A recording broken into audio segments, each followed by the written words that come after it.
এক যুবক তার স্ত্রীর জ্বলন্ত চিতার সামনে বসে অঝরে কাঁদছিল। কিছুদিন আগে তার স্ত্রীর সাথে কোনো একটি বিষয় নিয়ে ঝগড়া হয় এবং সে রাগ করে স্ত্রীকে এমন কিছু কথা বলে, পরে তার স্ত্রী আত্মহত্যা করে। অনিয়ন্ত্রিতভাবে কাঁদতে কাঁদতে সে একই কথা বারবার বলতে থাকে। এই সম্পর্কে আমার কোনো ধারণা ছিল না। আমার কোনো ধারণা ছিল না যে আমার কথা কাউকে হত্যা করতে পারে।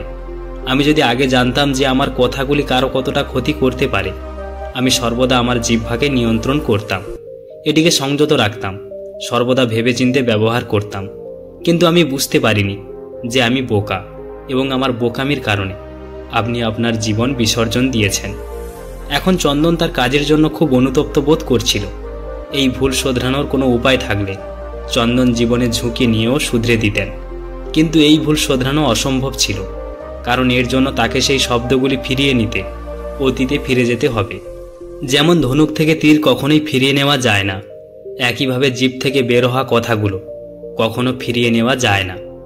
আজকের চন্দনের গল্পের মাধ্যমে আমরা জানব একটি কথায় কত শক্তি, কিভাবে একজন বুদ্ধিমান মানুষ তার কথার সঠিক ব্যবহার করে সফল হয় এবং কিভাবে একজন মূর্খ মানুষ তার কথার ফাঁদে আটকে পড়ে সারা জীবন অনুতপ্ত হয়।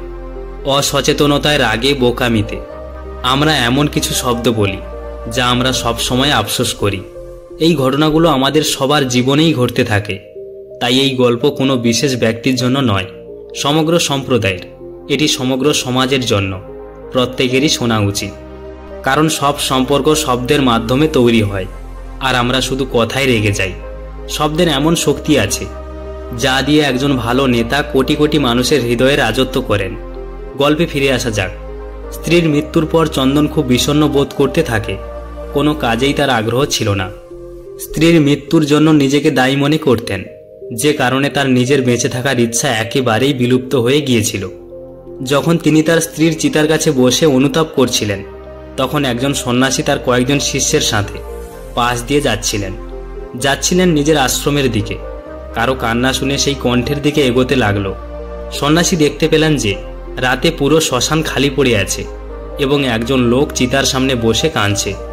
লোকটিকে সান্ত্বনা দেওয়ার সময় সন্ন্যাসী যখন জানতে পারলেন যে তার কথার কারণে তার স্ত্রী আত্মহত্যা করেছে, তখন তিনি তার সমস্ত শিষ্যদের সাথে সেই লোকটিকেও জীবনের মূল্যবান পাঠ দেওয়ার কথা ভাবলেন। সেই বৌদ্ধ সন্ন্যাসী বলতে শুরু করলেন যে আমাদের কথাই পৃথিবীর সবচেয়ে শক্তিশালী অস্ত্র। আমাদের কথা বিনা রক্তপাতে যে কাউকে হত্যা করতে পারে, এবং বিপরীতে আমাদের কথা আমাদের শত্রুকে আমাদের পরম বন্ধু করে তুলতে পারে। এই কারণে একজন ব্যক্তির তার শব্দগুলি সাবধানে চয়ন করা উচিত, কারণ প্রায়শই আমরা ভুলে যাই যে আমাদের কথাগুলি অন্যদের উপর কী প্রভাব ফেলবে। শব্দ সম্পর্কে প্রথমে যে জিনিসটা জানতে হবে তা হলো, যে যত কম কথা বলে তার কথা তত বেশি প্রভাবশালী, এবং কেউ যত বেশি কথা বলে তার কথা কম লোকে শুনতে পছন্দ করে। এটা বুঝুন যে বাজারে যত বেশি জিনিস পাওয়া যায় মানুষ তত কম কিনতে চায়, সে কারণে এটি বাজারে বেশি পাওয়া যায়, এবং বাজারে যত কম জিনিস পাওয়া যায় তত বেশি মানুষ এটি কিনতে চায়। তাই এর চাহিদা সমানভাবে বেশি, এবং একই কথা আমাদের কথার ক্ষেত্রেও প্রযোজ্য। যারা সবসময় অপ্রয়োজনীয় কথা বলে কেউ তাদের কথাকে সিরিয়াসলি নেয় না, সে সমাজে হাসির পাত্র হয়ে যায়। এবং যারা খুব কম কথা বলে লোকেরা তার কথা শুনতে চায়, তার পরামর্শ নিতে চায়, কারণ মানুষ মনে করে সে খুব বুদ্ধিমান এবং সে তার সিদ্ধান্ত ভেবেচিন্তে নেয় এবং তারপর কিছু বলে। দ্বিতীয় শিক্ষাটি হলো, কাউকে উপহাস করার জন্য আপনার শব্দগুলি ব্যবহার করবেন না। দুর্যোধন প্রতারিত হয়ে যুদ্ধক্ষেত্রে পড়ে গেলে দ্রৌপদী সেখানে হাসতে শুরু করল, এবং যার কারণে দুর্যোধন তার প্রতি ক্ষোভ তৈরি হয় এবং সেদিনই তার কাছ থেকে প্রতিশোধ নেওয়ার সিদ্ধান্ত নেন। যখনই আপনি অজান্তে কারো সাথে ঠাট্টা করেন বা অন্যের সামনে তাকে ঠাট্টা করেন, তখন আপনার কথা এবং আপনার প্রতিক্রিয়া তাকে আপনার সবচেয়ে বড় শত্রুতে পরিণত করতে পারে। এবং যখনই সুযোগ আসবে তখন এমন ব্যক্তি আপনার সাথে বিশ্বাসঘাতকতাও করবে। সে ষড়যন্ত্র করবে তোমার কাছ থেকে তার হাসির প্রতিশোধ নেওয়ার। আপনি জেনে অবাক হবেন যে এটি একটি ছেলে এবং বাবার মধ্যে দূরত্বের একটি বড় কারণ। একজন বাবা যখন তার ছেলেকে বারবার অপদার্থ বলে, একান্তে উপদেশ দিলেও ঠিক আছে, কিন্তু সবার সামনে তাকে উপহাস করা, ছেলেকে বোকা প্রমাণ করা, এটা ছেলের মনে বাবার প্রতি ঈর্ষার অনুভূতি তৈরি করে। এখন সেই বাবা যদি বৃদ্ধ হয়, বৃদ্ধ বয়সে ছেলে তার পিতার সেবা না করলে অবাক হওয়ার কিছু নেই। পিতা নিজেই পুত্রের মনে ঈর্ষার বীজ পূরণ করেছেন। এখন সেই বীজ যদি বড় হয়ে গাছে পরিণত হয় তবে অবশ্যই ফল দেবে। সব সময় মনে রাখতে হবে, অন্য কারো সামনে তোমার ছেলেকে খারাপ কথা বলা উচিত নয়। তা না হলে ছেলে তোমাকে শত্রু ভাবতে শুরু করবে এবং বাবা ছেলের সারা জীবন একইভাবেই কেটে যাবে। একে অপরের অনুভূতি বুঝবে না। এটা না জেনে তারা কখনোই একে অপরের প্রতি তাদের ভালোবাসা প্রকাশ করতে পারবে না। আর এটা সবচেয়ে বেশি দেখা যায় বাবা ও ছেলের মধ্যে। অতএব আপনি যদি আপনার সম্পর্কগুলোকে শক্তিশালী করতে চান তবে অন্যের অনুভূতি বুঝতে শুরু করুন। একটি সুখী পারিবারিক জীবনযাপনের জন্য আমাদের পরিবারের যত্ন নেওয়া গুরুত্বপূর্ণ। যিনি সকল সদস্যের অনুভূতি বোঝেন, তাদের অনুভূতিকে সম্মান করেন এবং সেই অনুভূতির কারণে তাদের প্রতি ঈর্ষা বা হিংসা করেন না, সেজন্য সতর্ক থাকুন এবং সাবধানে এবং সচেতনভাবে আপনার শব্দ চয়ন করুন। অন্যের অনুভূতিতে আঘাত লাগে এমন শব্দ কখনোই ব্যবহার করবেন না। আপনি তাকে দুঃখিত করে, আপনি অন্যদের কষ্ট দিয়ে এবং তাদের পরিস্থিতি নিয়ে মজা করে কখনোই সুখী হতে পারবেন না। আপনি যদি ভালো পরিস্থিতিতে থাকেন তবে অন্য কারো কঠিন পরিস্থিতি নিয়ে মজা করার অধিকার আপনার নেই। কারণ এই সময়ের একটি প্রকৃতি রয়েছে, এটা সর্বদা পরিবর্তনশীল। আপনি আজকে ভালো সময় কাটাচ্ছেন, তাহলে হয়তো আগামীকাল আপনার সময় বদলে যেতে পারে এবং পরিবর্তিত সময়ে কেউ আপনাকে নিয়ে মজা করলে আপনার খুব খারাপ লাগবে। একইভাবে অন্যান্য লোকেরাও আপনার কথায় কষ্ট পায়, কিন্তু আপনি এটি উপলব্ধি করতে সক্ষম নন। অন্যের কঠিন পরিস্থিতিতে এমন শব্দ ব্যবহার করুন যা তাকে সহানুভূতি দেয়, তাকে সাহস দেয়, তাকে এগিয়ে যাওয়ার সাহস দেয়। তৃতীয় মহান শিক্ষা যা আমাদের শব্দের শক্তি সম্পর্কে জ্ঞান দেয় তা হলো নীরবতা অনুশীলন করলেই আমরা শব্দের প্রকৃত শক্তি বুঝতে পারি। যতক্ষণ আমরা কথা বলতে থাকি শব্দগুলি আমাদের কাছে অকেজো মনে হয় এবং যখন আমরা নীরব থাকার অভ্যাস করি তখন আমরা এই শব্দগুলির আসল শক্তি বুঝতে পারি।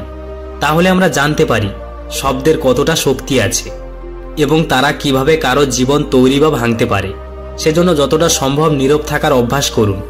এই ধ্যান করলে মানুষের মনও শান্ত হয় আর সে ভেতর থেকে নীরব থাকতে শেখে এবং যখন সে ভেতর থেকে চুপ হয়ে যায় তখনই তার মধ্যে এক অপূর্ব শক্তির জন্ম হয় যা সে অনুভব করতে সক্ষম হয়।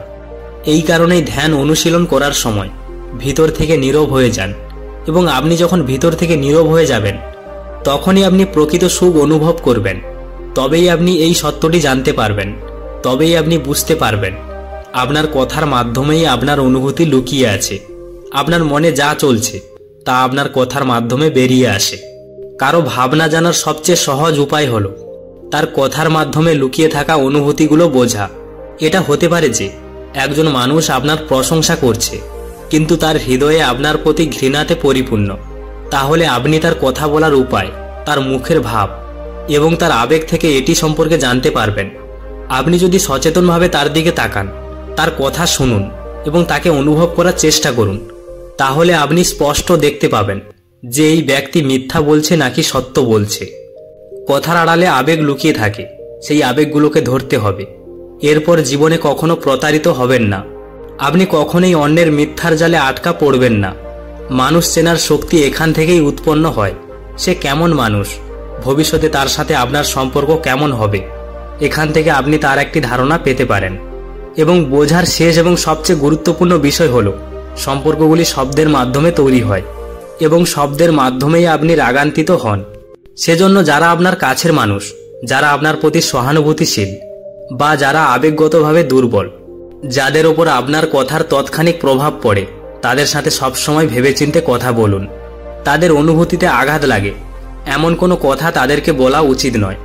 আপনার কথায় তাদের অনুভূতিতে আঘাত লাগলে আপনার সম্পর্ক তিক্ত হয়ে যাবে। আপনার বাড়িতে সুখ এবং শান্তি অদৃশ্য হয়ে যাবে। সবসময় মানসিক চাপে থাকবে। তাই আপনার প্রিয়জনকে সবসময় খুশি রাখুন। সুন্দর শব্দ ব্যবহার করুন। আমরা প্রায়শই রেগে যাই এবং এমন কিছু শব্দ বলি যা আমরা সব সময় অনুতপ্ত হই। স্ত্রীর কাছে স্বামী, ছেলের কাছে বাবা। আপনার ছেলের সাথে এমন শব্দ চয়ন করে কথা বলুন যাতে আপনার সম্পর্ক আরো মজবুত হয়, কারণ আপনি তাদের সবচেয়ে কাছের এবং আপনার কথা তাদের উপর সবচেয়ে বেশি প্রভাব ফেলে। অন্যরা কি বলবে তাতে তাদের কিছু যায় আসে না, কিন্তু আপনি কি মনে করেন, কি বলেন, এটা তাদের উপর গভীর প্রভাব ফেলে। সেজন্য সবসময় তাদের প্রতি সংবেদনশীল হতে শিখুন যাতে আপনার বাড়িতে সর্বদা সুখ এবং শান্তি থাকে। আপনি জীবনে চাপ ছাড়া শান্তিতে বসবাস করুন। এইভাবে সেই লোকটিকে সান্ত্বনা দিয়ে বৃদ্ধ ভিক্ষু শিষ্যদের নিয়ে আশ্রমের